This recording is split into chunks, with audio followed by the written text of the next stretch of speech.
ഒരു വചനം ഒരു ജനത ഏറ്റെടുത്താൽ ആ ജനതയുടെ മേൽ ദൈവത്തിന്റെ സർവ്വ അനുഗ്രഹങ്ങൾ ഒഴുകും. ആ ജനതയ്ക്ക് വേണ്ടി ദൈവം കൈ വിരിച്ചു നിൽക്കും.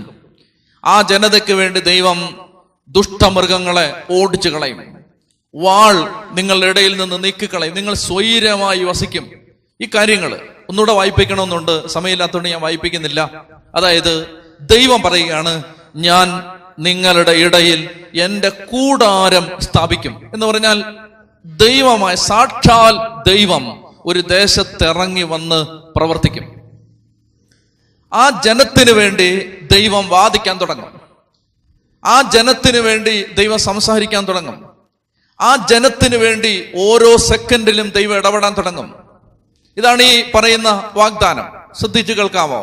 ഈ വാഗ്ദാനം ഇതാണ്: ഞാൻ നിങ്ങളുടെ ഇടയിൽ എൻ്റെ കൂടാരം സ്ഥാപിക്കും. ഞാൻ നിങ്ങളെ ഉപേക്ഷിക്കില്ല. കാർമലയിൽ